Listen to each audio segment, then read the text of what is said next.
Thank you. So who's that? It was like this person trying to like contact my mom. Oh, okay. Okay, so it's like an adult, like Yeah. the adult world. Okay, here we go. I need to show you how to deal with data tables and how the data tables and doing trapezoid rule, how it can be so incredibly efficient. You know, remember, have you guys watched The Simpsons, the cartoon The Simpsons? And you know what Homer does, right? What does he do? He eats donuts and drinks beer. Okay, good. And what's he do like for a job? Like a nuclear. Yeah, he's a nuclear safety guy, okay? And so occasionally you see him with a clipboard doing stuff. Well, that's real life. You sometimes have people whose job it is to go with a clipboard and look at dials and write things down.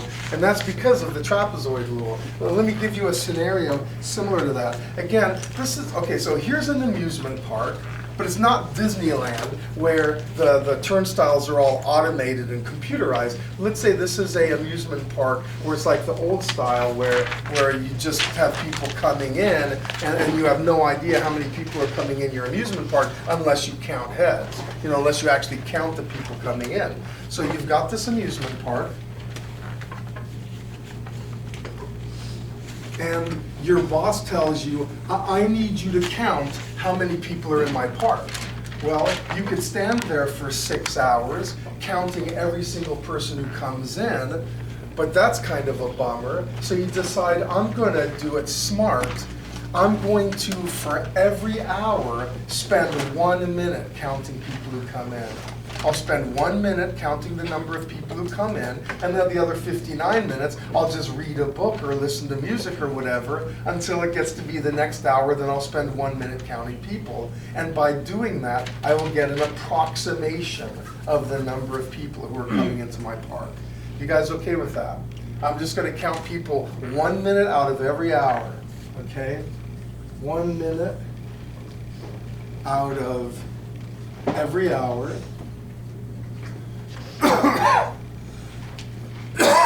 Count the number of people who come in. Okay, so here's the data I get. Here's the time. Let's say it's noon, 1 p.m., 2 p.m., 3 p.m. Am I going to go to 5 p.m., 4 p.m., 5 p.m.? And this is going to be the number of people, or I guess I'll just go PPL, number of people who enter in 1 minute. These are the number of people who enter in 1 minute. So this is 80, this is 120, 150, 160, 70, 20.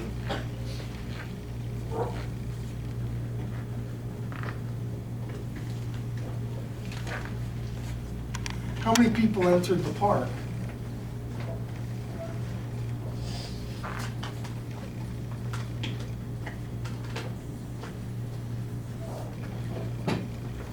Okay. Well, this is kind of a tough thing to understand. But what do you suppose I would recommend you do first? Graph it. Yeah, thank you. I would graph it. Let's go ahead and take a look at what we've got. Okay, so here we've got noon, and then 1, 2, 3, 4, and 5. And I'm going to go up to 200. So at noon, it's 80. At 1, it's 120. At 2, it's 150. At 3, it's 160. At 4, it's 70. And 5, it's 20. Good. So this is kind of my graph. Okay? This guy here is the number of people per minute. Are you okay that that's what that is? I mean, if I'm counting 80 people in a minute, then my rate of people coming in is going to be 80 people per minute. That's the number of people per minute, and this is the number of hours.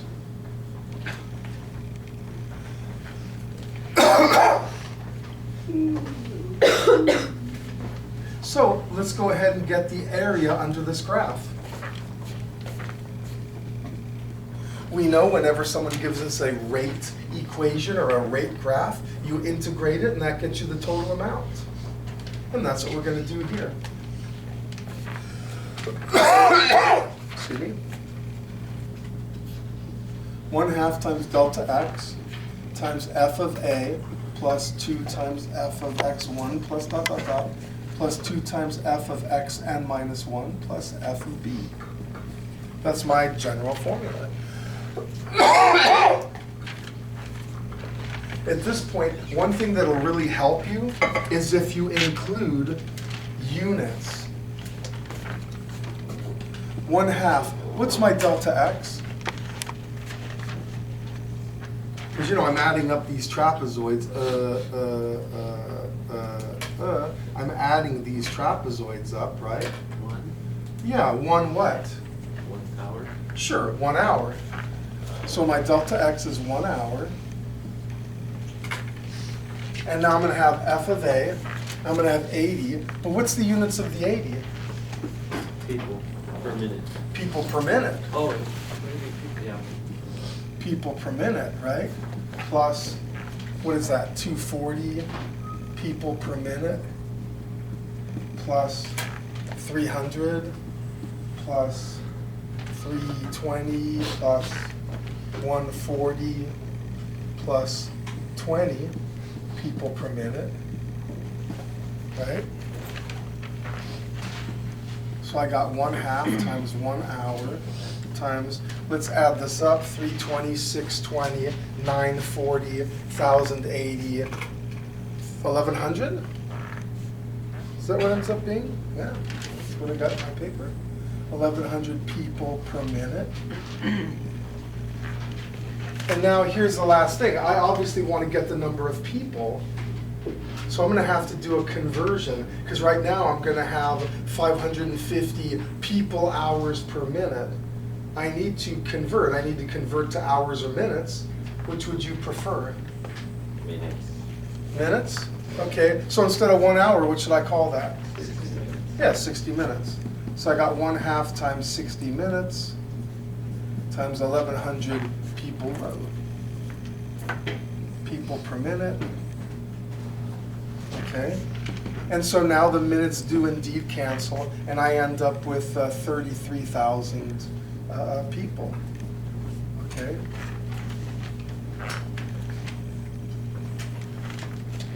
Now, that's just an estimate, but it's better than measuring every single person. I don't want to have to, I don't want to have to count literally 33,000 people one at a time.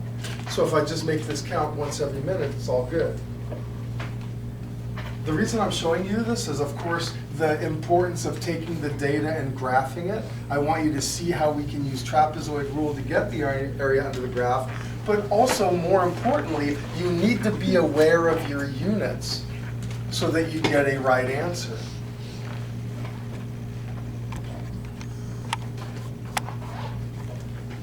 Let me ask you one more question. There's actually a conceptual thing I want you to get out of this.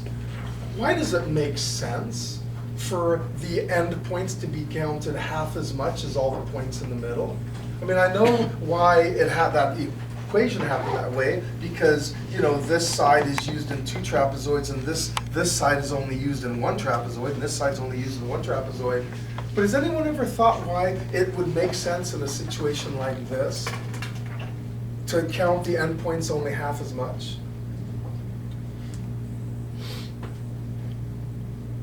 Well, let me give you a clue here.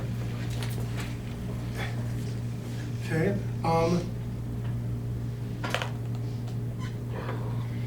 Just 1 second. Let me ask you this. Okay, let me put it this way. If I wanted to know the rate at which people are entering my park at like 12:55, I wanted to know a good approximation of the rate at which people are entering my park at 12:55, which number would I use? 120. Yeah, the 120, right? Because it's at 1 o'clock, and that's closest to 12:55. In fact, what times would this be a my best approximation of the rate at which people are entering my park. At which times? From when to when? 12:30 to 1:30. Yeah, good for you, Andrew, right? This is the best approximation from 12:30 to 1:30, right? So from 12:30 to 1:30, that's my approximation. Once it gets to be 1:35, this is my best approximation, right? So this is the one I use from 1:30 to 2:30. This is the one I use from 2:30 to 3:30, okay? This I'll use from 3:30 to 4:30. But here's the weird thing. For what time interval is this my best approximation? 4:45. Yeah, 4:30 to 5, because at 5 my amusement park is closed, Yeah. right? I should have mentioned that. My amusement park's closed at 5. So this is only good from 4:30 to 5. Beyond 5, it's just 0, there's no more graph. Or how about here, assuming my amusement park, and again, it's so bad of me because I should have told you, my amusement park opens at noon and closes at 5. So this guy is only good from 12 to 12:30, Yeah, yeah. okay? So I want you to see that it actually makes sense to count the endpoints only half as much as the points in the middle. Because this rate at which people is entering is only good from 12 to 12:30, half the time as the rest. You guys okay with that? Okay, I just wanted you to see that conceptual idea. Okay, do I want to give you another data table problem, or am I going to just trust that you can do it? You know what? I'm hoping that this is good enough. You know, just the data table, graph it, do your trapezoid rule, be aware of units. I think you'll be fine, because tonight's homework, you're going to get like 6, 8, 11, and 12, which is more of these sort of, data table thingies. Okay, hey, any question or problem on this? Yes? So to do this, you would either have to be given the integral or the data table? Yes. Leilani said, so to do this, you either need the integral or the data table, and the answer is yeah. So what's going to happen is on 6, 8, and 11, and 12, you're not going to be given the integral like you were on number 7. You're actually going to have to figure out for yourself what it is. You know, you're going to have to graph it yourself and get the area yourself. They won't just haul off and tell you that, get this integral. Alrighty, well then, hey, it's time to do AP style problems. Let me pass out this Xerox.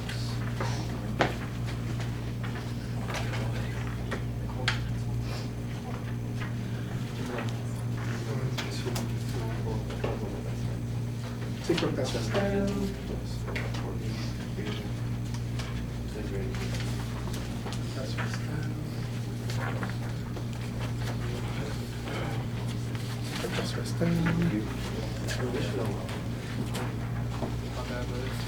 One, two, three, 4, 5. Thank you.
Alrighty. Look at number 1. I call this an AP style problem because the AP exam people just love this type of problem. It's very similar to the ones I gave you last chapter, where I gave you a graph of f prime, and you had to, did I give you one too many? Okay, thanks. I gave you a graph of f prime, and you had to say a bunch of stuff about f. Well, you're going to find that there are similarities here. Read number 1.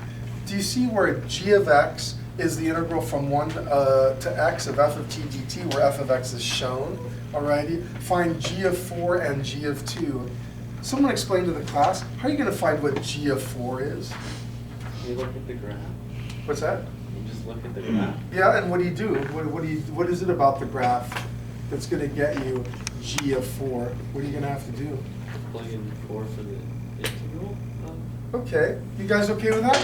If G of X is equal to the integral from 1 to X of f of t dt, then does it make sense that G of 4 would be the integral from 1 to 4 of f of t dt?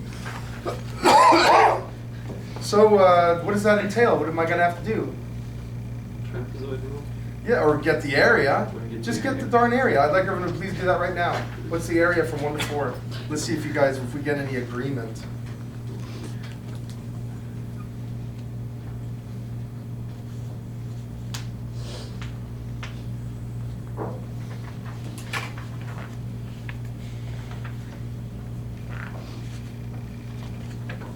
Let's see how fast you are at getting areas of triangles. Is it second? No, I'm so sorry.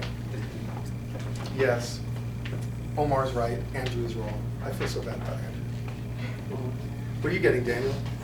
Oh, for the area of this triangle? Yeah, both triangles put together. What's the integral? What's the I got answer? 3. How many people got 3? Yay, yay for each and every one of you, right?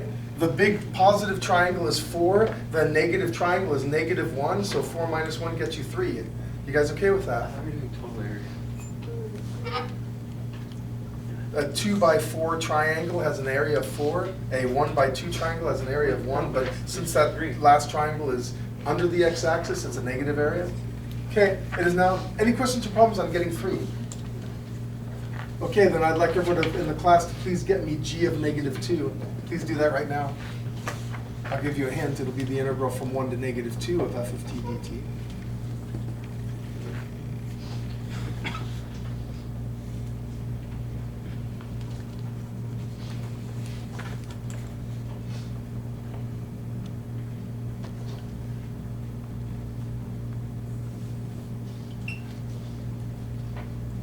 Oh, you see, you're gonna have to add a trapezoid plus a triangle.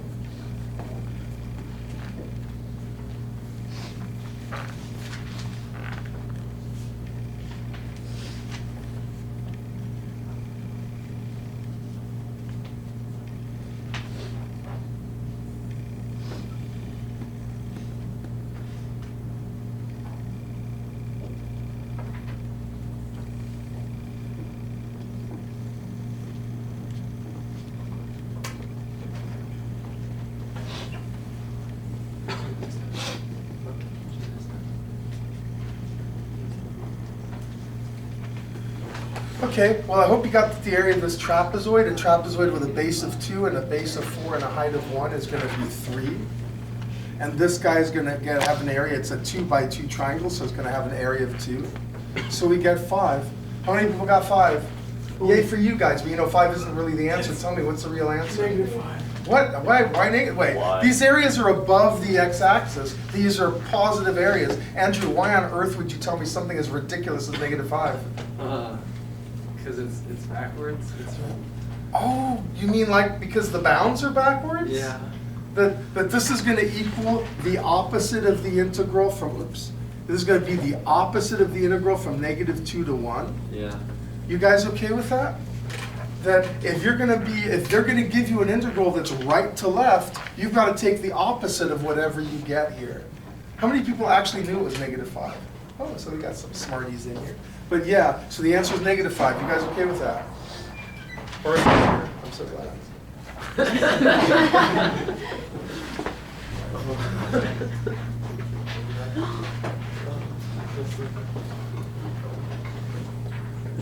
Okay, so now we're ready to do part B. Find the instantaneous rate of change of G with respect to x at x equals 1. Please do part B now. Let me see how clever you guys are.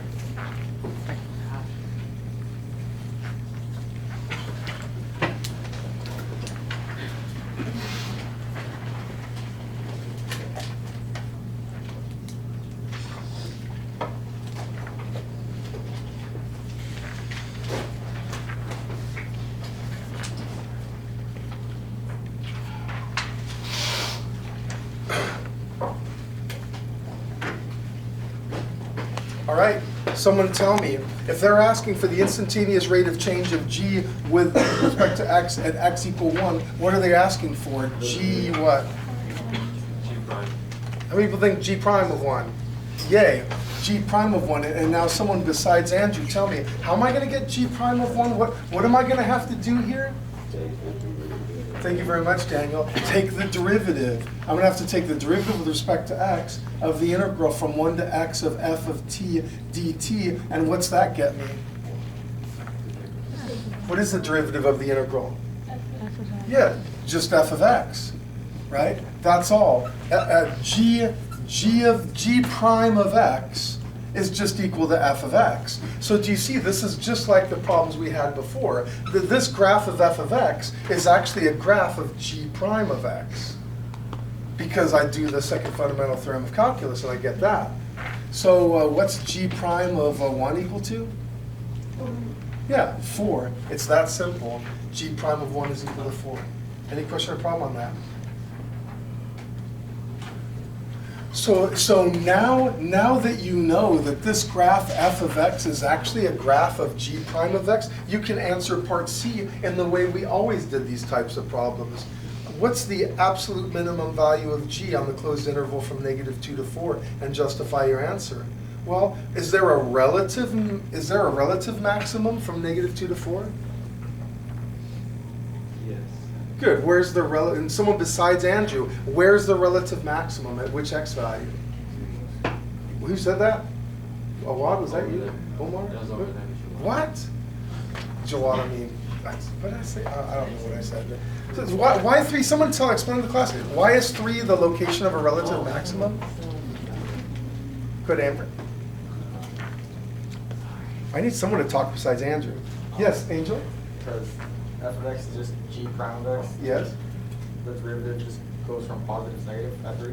Beautiful, that's it. Derivative goes from positive to negative at 3. Good. But the thing is, I wanted the absolute maximum value of g. So you're stuck having to check endpoints, right? You gotta figure out what g of 3 is and what my endpoints g of -2 and g of 4 are. You see what I mean? The only way to do 1C is to check your relative max and all your endpoints. Well, g of 3, what's g of 3? 1 to 3. Right, 1 to 3. So what is that? What area is that? 4. Yeah, 4, right? You guys okay? The integral from 1 to 3 of f of t dt is equal to 4. It's just the area of that triangle. The endpoints, we already did that. I gave it to you as part 1A. So g of -2 is -5, and g of 4 is 3. So what's my absolute max? Right there. That's the absolute max. By the way, there's no relative minimum. Where's the absolute minimum? Or what is the absolute minimum value? Yeah, g of -2, which is -5. So this, -5 is the absolute minimum value. But they didn't ask for it. They just asked for the absolute maximum value. And by the way, your answer is 4. If I ask for there's a mistake that some people made on my last test. If I ask for the absolute maximum or minimum value, it's the y I care about. So the answer to 1C is a 4. That's your absolute maximum value, not 3. If you put g of 3, that'd be correct, because g of 3 is 4. You guys okay with that? Okay, let's do part D. The second derivative of g is not defined at x equals 0 and at x equal 1. Which of these values are x coordinates of the points of inflection of the graph of g? Justify your answer. Well, first of all, tell me, why is the second derivative of g not defined at x equals 0? Because the slope coming from the positive direction does not equal the slope coming from the negative direction. Beautiful. Slope coming from the positive direction is not the same as the slope coming from the negative direction. I can't say that there's a g double prime of 0 because I get a different slope. This graph is actually the graph of g prime, and the slope of g prime is different coming from one direction versus the other direction. And so, since this is a graph of g prime of x, okay, since this is a graph of g prime of x, I got G double prime being different coming from the left as from the right. So G double prime doesn't exist there. G double prime of 1 does not exist. Or G double prime of 0, excuse me. And then it doesn't exist here at 1 either. But tell me, why is the x equal 1 the location of a point of inflection, but not x equals 0? Why is this end up being a point of inflection, the location of a point of inflection, but not that guy? Yes, Carly? Because it goes from increasing to decreasing, whereas the other one is just constantly increasing. Beautiful. This guy, G prime, goes from increasing to increasing, which means since G prime goes from increasing to increasing, that means G double prime is positive to positive, which means your concavity is not changing. You're going from concave up, you know, G, or rather, yeah, G of x is going from concave up to concave up. Whereas, as Carly said, if I go from increasing to decreasing, now G double prime is negative here, I'm concave down.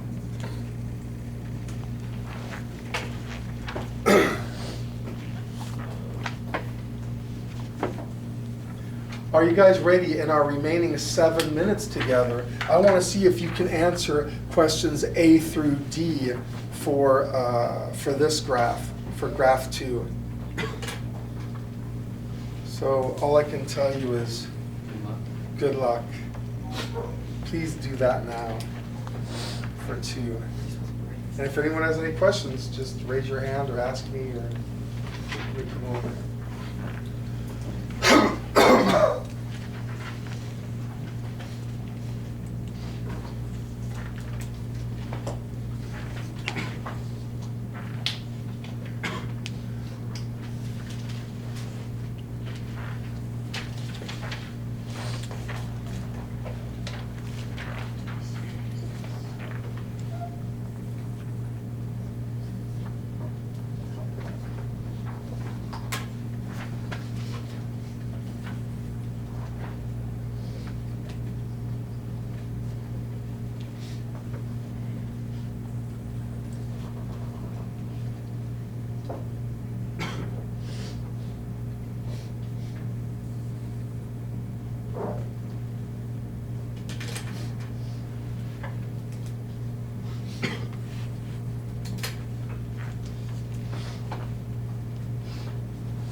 Those trapezoids.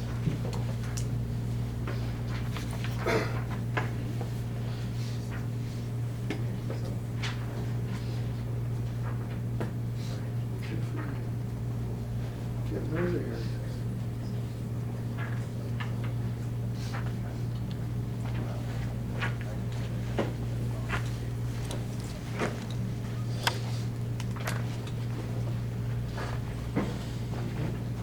If anyone has any questions or problems, just ask me.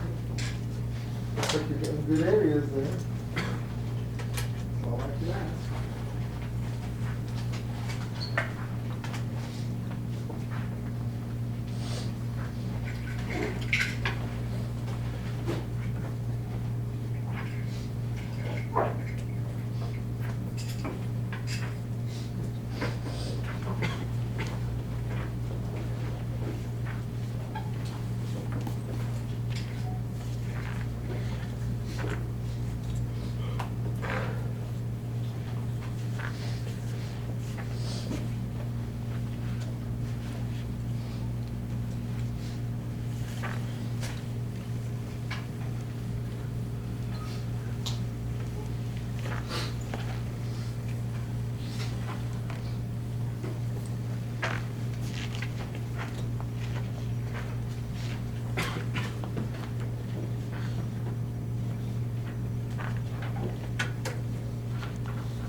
the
Okay, we've only got a couple minutes. How many people got 4 as the answer to that guy? Okay, yay, good, everyone raise their hand. How many people got +1 for this guy? Cool, not -1, even though it's under the x-axis because we're going to the left. How many people got 1 for part D? Okay, yay. Now it starts getting a little harder. Did you notice there's no relative max? So you have to just check the endpoints. So the absolute maximum value is 4. You guys okay with that? Okay, and then, yes? Why is it that there's no relative max? Because there's nowhere where the graph hits the x-axis going from positive to negative. So there's a relative min at a half, but there's no relative max. There's nowhere where my graph goes from fg prime being positive to g prime being negative. And then finally part D, okay, the second derivative is not defined, it's 0 or 1. Tell me, where is the location of your inflection point, x equals 0 or x equals 1? Are you guys seeing that it's going to be x equals 0? Because there, g, since this is a graph of g prime, alrighty, then the slope of g prime is g double prime, which is the concavity. And do you see my slope goes from negative to positive here? So the slope of g prime goes from negative to positive, which means, you know, g double prime goes from negative to positive, so x equals 0 is the inflection point. And that's because slope of g prime goes from negative, goes from negative to positive at x equal 1. So hey, you guys okay with these AP style problems? Oops, x equals 0. Other than the fact that I had the wrong answer, I did it totally correct. Okay, you guys.